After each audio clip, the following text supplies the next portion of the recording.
So without further ado, I'm going to introduce our first speaker, Mr. Mike Cooke.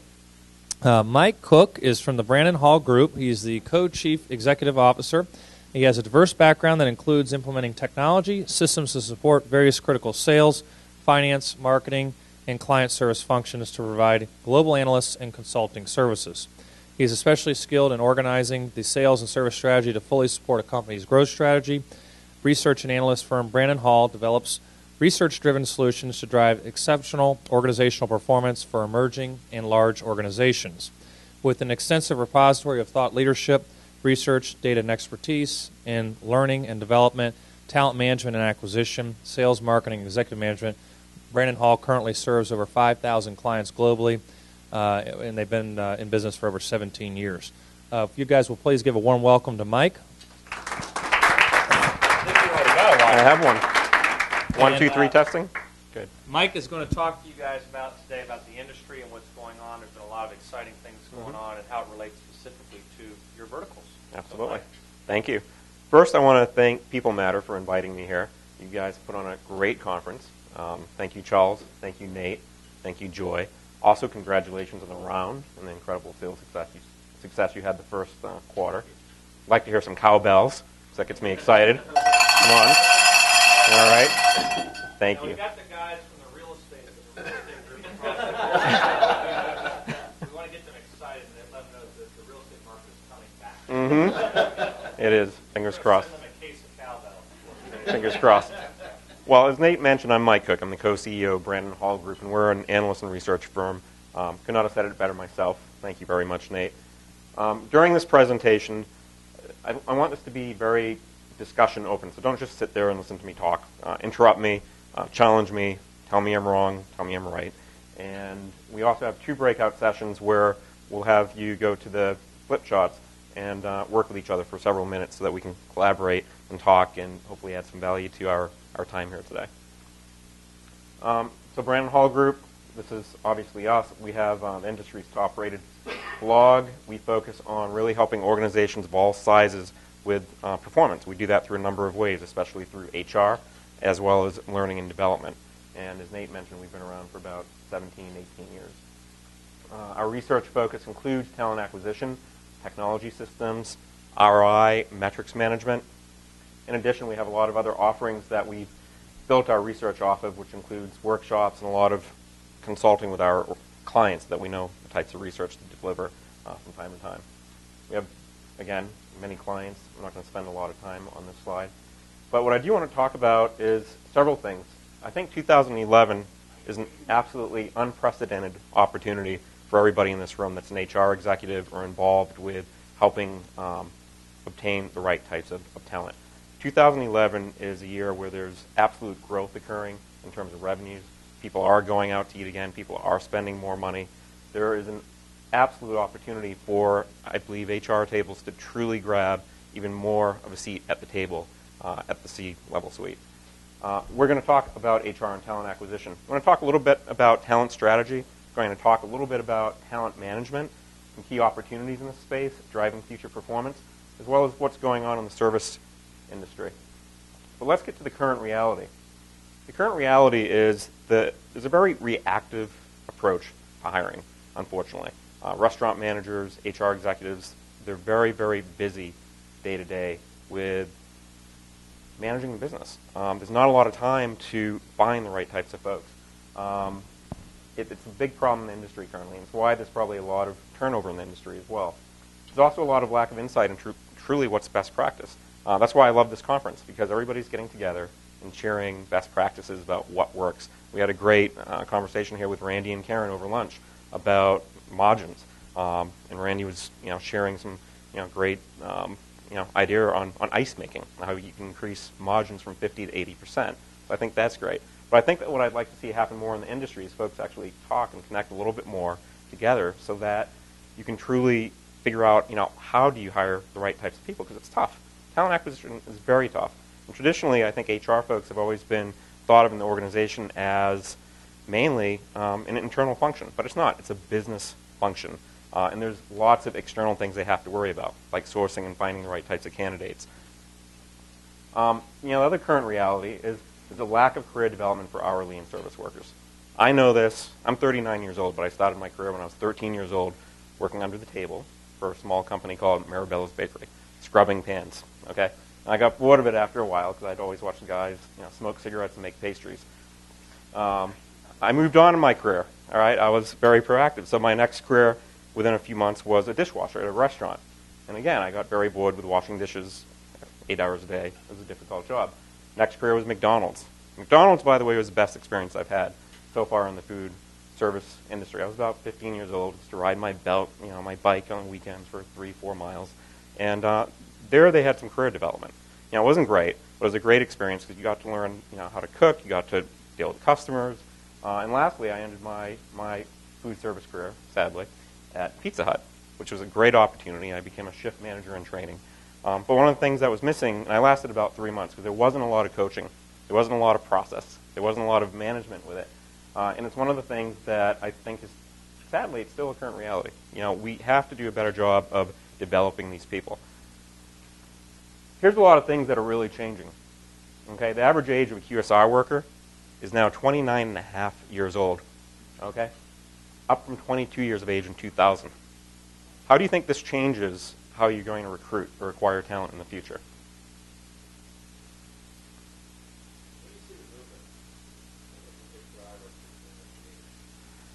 I think the biggest movement now is, I think it was the economy and the recession.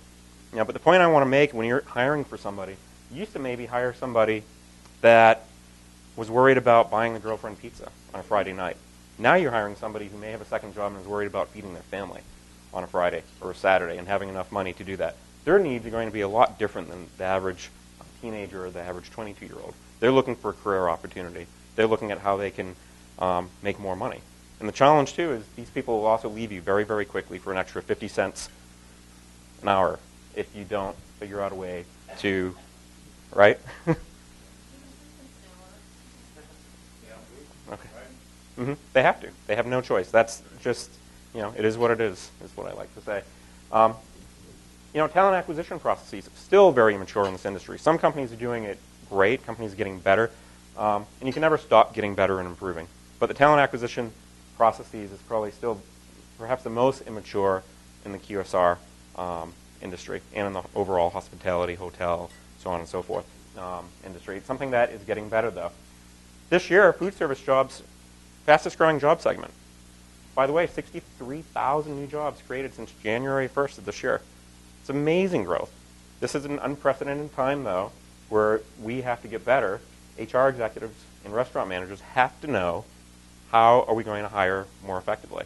Because these people are not necessarily just looking for jobs. These people are working for your competitors across the street.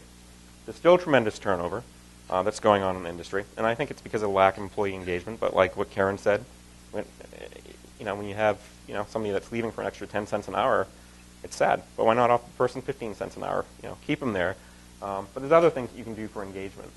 There's a lot of operational deficiencies in your industries, I believe, that burn a lot of dollars. I think there's tremendous challenges out there in the space. You're smiling, Karen. Am I wrong or am I right? No, you're absolutely wrong. All right, that's what I like to hear. One turnover reason is no call, no show. Mm-hmm. People just don't. They're not engaged. They are not engaged Yep. at all. We're going to talk a little bit later about manager, but I have this here because I think it's a perfect segue. Poor manager training. A person is more likely to leave because of a bad manager. And by the way, a bad manager will cost your firm 10 times more than a bad employee. So while you're acquiring talent to find somebody to work a cash register or cook for you, remember this person you also want to figure out, do they have the competency in the future to be coachable enough to become a manager? We have to start thinking about hiring people so that they're going to be with the firm for 3, 4, 5 years. Plus it helps with those tax credits when it's appropriate. Lastly, again, engagement. Employer brand is still very important to candidates. I think it's a big thing that companies have to keep focusing on. If I was 18 years old right now, I would want to be working for a Panera Bread, okay, or perhaps a Starbucks. That's where I'd want to be. I don't want to be working at. I have a great little restaurant on the corner of my street in Delray Beach, Florida, an all-American city, by the way, called Granger's. Been around for 50 years. looks like the worst place ever, but they have great food, and they have really, really, really great service. And they keep the people. But if I was looking for a job opportunity, I wouldn't want to work at Granger's because it's not cool. There's no brand associated with it. All right, so right now I want to take some time to get all of you together on the flip chart. And if you can, talk for, I think we have a few minutes, Nate. Talk for several minutes about the biggest change that you've seen in regards to talent acquisition, hiring, in the last 2 or 3 years. Think about what you were doing 3 years ago versus what you're doing today. Changing workforce in terms of the age, the types of folks that you're able to bring in, the opportunities that you have to bring folks in. I do think that what we're seeing is we're seeing more college graduates working at fast cash, is it? Fast casual, sorry. In other food service or QSR areas. Demographics we know are changing, and the economy. And I think these 3 key areas are exactly what's causing many of these issues that you have outlined. So let's go back to present day where we're standing today. Again, people are eating out and traveling again. It's a good thing. I think your workforce is demanding a little bit more because the economy is picking up. You had a great example that Nate shared with us. I can't imagine being someplace for 4 days and asking for a raise. I just can't. I should have tried it before, but I don't think it worked for the individual that you referred to. Talent. I'm a lover of talent, by the way. I love great talent. I love finding talent, whether it comes from the best schools or finding undiscovered talent that's a restaurant server that you wouldn't think. Talent is so incredibly important to every single industry. If you don't have it, you're not going to succeed. You're not going to be best class. There's a lot of hiring challenges, though. There's hiring challenges with onboarding. Onboarding is so important because I think it really is an initial start of employee engagement. And I could argue that it's even before onboarding and training. Demographics, generational, as Nate had mentioned previously in his opening statements. Expectations have varied. I see a lot of folks when I go to Publix, which is our grocery store in Florida. I'll see on a Saturday, I might see a 19-year-old pushing grocery carts. But on Sunday, I might see an older gentleman who's 75 years old bagging groceries or pushing grocery carts. These generations are all have different types of expectations. Some of them have to work. Some of them want to work to stay busy. Some of them need to work because they need to pay for their children, pay for their family. Turnover is still bad among all hourly workers. There's more option to the workforce in abundance. It's going to get worse, I think. Looking at the stats, the first 3 months, 63,000 jobs created in food service. Complexity, which I'm not an expert in, but there's tax credits, government regulations, lots of things going on. As Nate mentioned, the government's looking for ways to make more money. I think they found it. And then technology. What was outlined here. It's a big change, but it's a huge opportunity. But there's going to be some confusion in the marketplace. But there's also some really outstanding options for driving enhanced productivity. So here's some of the opportunities with what I was talking about before.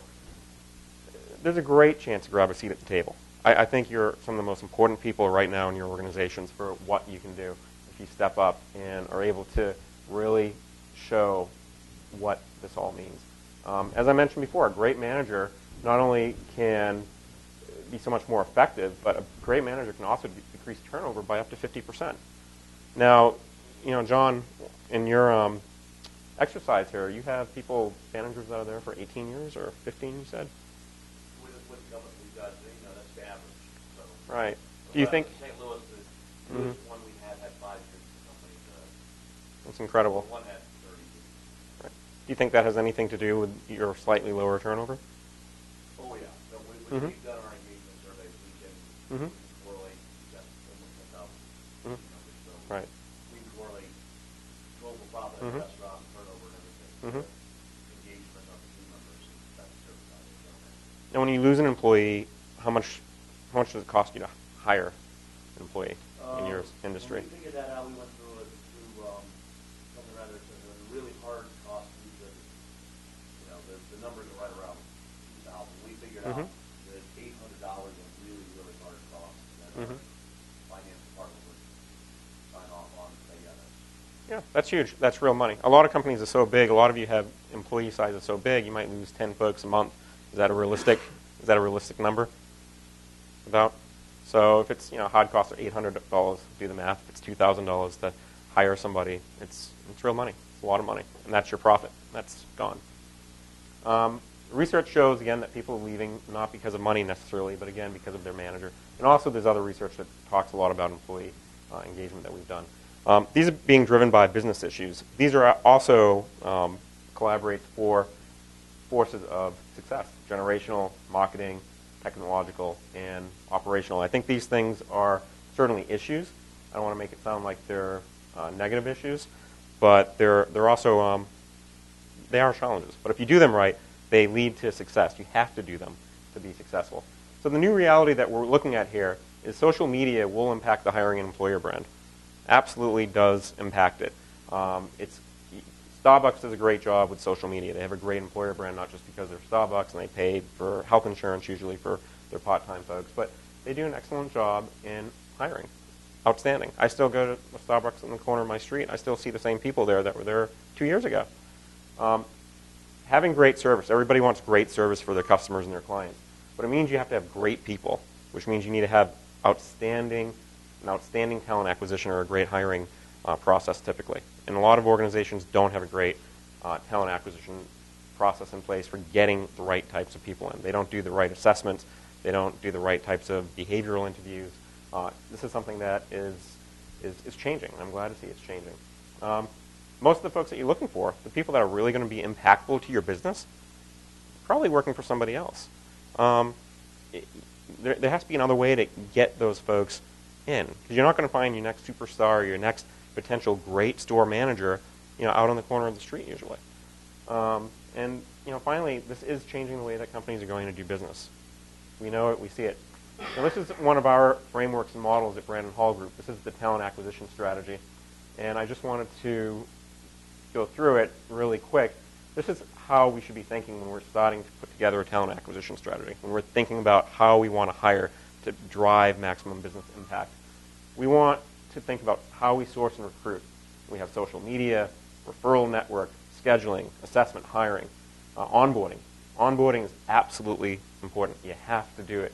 The right training, the right orientation, and mentoring programs. Being able to assign somebody to a mentor. How many of you have a mentoring program where you bring in a new manager or a new employee and you assign them to somebody to work with them? Yeah. So with onboarding encompasses this, sourcing and recruiting this. Compensation and payroll, by the way, is very important. Hourly and full-time workers, benefits, and something that is more prevalent in other types of industries is pay for performance, for servers, for cashiers. I think it's very challenging sometimes to participate in that. I think we see some organizations doing a good job with profit sharing, for example. You're shaking your head, Karen. I know I keep calling on you, but it's only because you're in my... Okay. The unique challenge, we would love to have a balanced scorecard where we can develop a bonus for our CSRs, but some of the unique challenges are some of the Department of Labor regulations that if you're trying to do things cleanly, making sure that you're paying that overtime.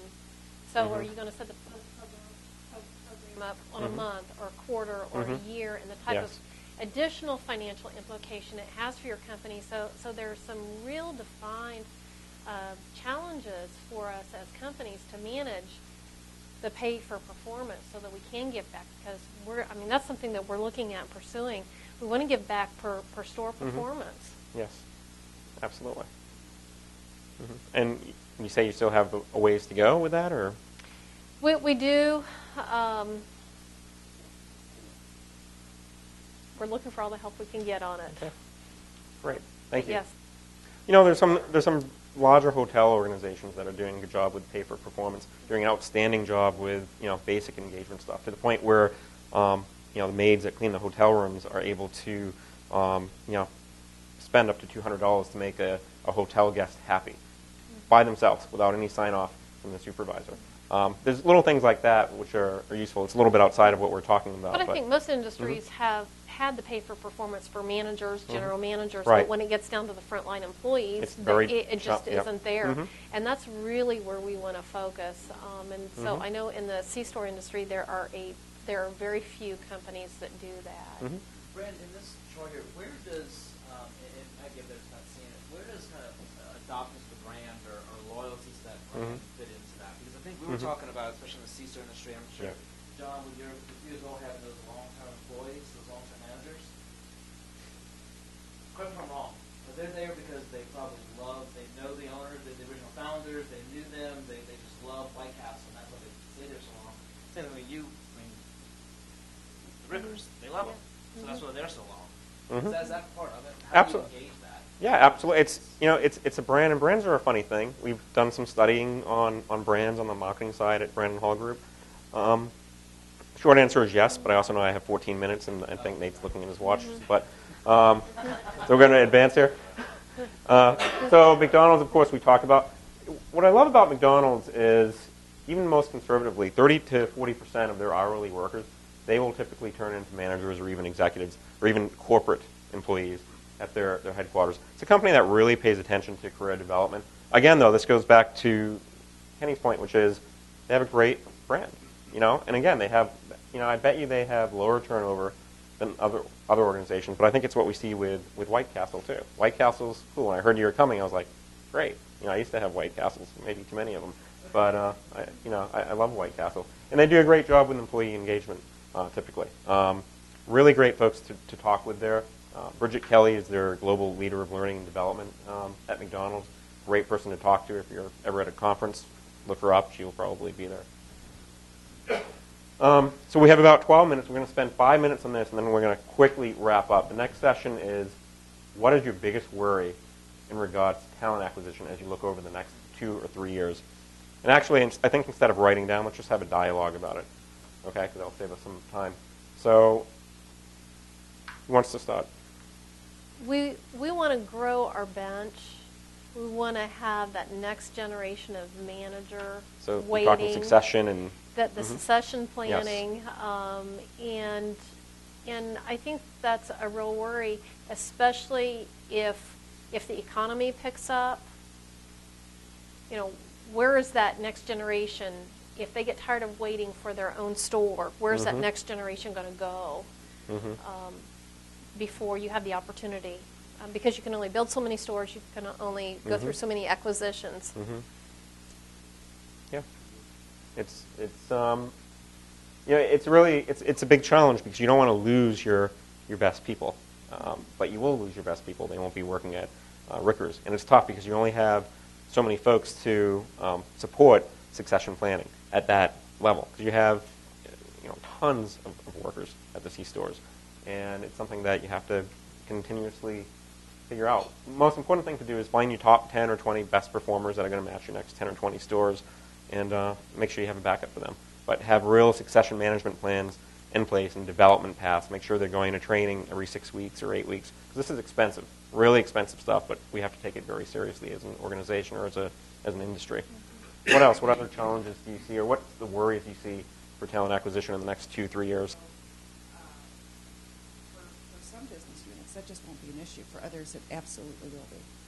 So that's one way to take a look at it. And for managers, it's also like being addicted to crack cocaine in a way. I mean, you start on that spiral because so sorry. I'm interrupting. No, I like the analogy. 2 seconds. And now I forgot my point. But one of the problems with hiring in poor quality people and one of the key drivers for turnover, along with the quality of supervision issue, is the quality of people that you're working with. And good people don't stay. They don't tolerate that. So they actually leave. So as you're struggling to staff the unit and feel forced to bring, or managers slide. When they have a choice, they slide and they bring in poor quality. All they're doing is keeping that cycle, that revolving door going, and driving turnover and performance issues. So yes. The thing is, you just simply do the best that you can do. Our greatest challenge goes along with what you were saying earlier about hiring the undocumented workers issue. We are about to tackle that, so we're behind you guys, and we're So we will be approaching that, hoping that we get enough Greens who also pass background checks, and so it's sort of like a double issue. But so far, we found that we've been finding Green candidates, and also we have been finding that the yellow candidates that we've been hiring are also pretty great, and so that's something that I was hoping we would somehow bring up at some point, is that there are people who are, I guess, not scoring, the very best they possibly can on those hiring assessments, and they're still very great workers. So, yeah. And one thing we're looking at doing is, we're working with audits on this, is actually having questions that will appear for the hiring manager. There will be questions in our system that will appear for that hiring manager that says, oh, this person looks like they're weak on communication. Ask them these 3 questions, and here are some good responses to help you do additional, to dig that little bit. I mean, I think everybody's right. Before I came here, I wanted to do more current research, because we do research continuously. But I sent out and I know we have about 5 minutes left, so I'm going to breeze through these pretty quick. But basically what we found is 100% of the folks that we polled, we have a tremendous database of HR executives in the hospitality and fast food service space, larger organizations. 100%, I had dollar signs, but 100% are absolutely believing that they're going to have revenue growth and headcount growth this year. Not one organization said, oh, we're going to do worse than we did a couple of years ago. So that's great. This here really echoes what Randy brought up, which is everybody is most worried, 90% most worried at finding qualified employees. Number one thing. It's not that they can't find them. It's not that they can't find resumes. It's finding qualified employees. Really, really difficult in this economy, in this new change in 2011. And there's still lots of concerns and questions around operational issues, tasks with acquiring talent, with hiring the right types of folks. So to close this out, we have lots of challenges on the 4 forces of success. Again, I made them sound like challenges, not success, but they really are. So when you look at it, we have marketing, generational, technological, and operational. If we do these things if you do these things as an organization, as executives, and your restaurant managers can do it, and that can filter down, you're going to have success. Marketing, to me, from the standpoint of how we're talking today, is really about being the employer of choice. What would make you proud to have your daughter or your son working at your store? Is there another store that does a better job than you? I mean, that's the way I kind of like to think about it. Sounds hokey, but that's how I'm thinking about it. Be the employer of choice. Treat everybody with respect. Do the little things great. Because it all comes down to little things. Generational, we talked about this and touched upon it. There's an opportunity to hire really qualified individuals. I think it's so exciting to hire somebody who's trying to work for money because they have to feed their family and they're looking for an opportunity versus just working for a couple of months until they find the next job for 50 cents or 10 cents more for an hour. Technological. This is a great chance to really processize. To be a great organization, a great business function, a great department, you have to really do 3 things. You have to have great people, you have to have great process, right? And you have to have great systems or technology. And you have to have them all work together exceptionally well. I mean, this is a great opportunity to be able to filter that down to your restaurant managers, your C-store managers, even the employees, to help them be better. And it's really a necessity to complete in the 21st century. And then operational. You have to minimize mistakes. If people are going to make mistakes, but it's going to cost your organization lots of money if they do. If you can figure out a way to minimize mistakes, it's just more money going into your bottom line. And lastly, world-class HR organizations they're exceptional at this. I hope all of you become world-class organizations. And thanks for allowing me today to present. Is that time?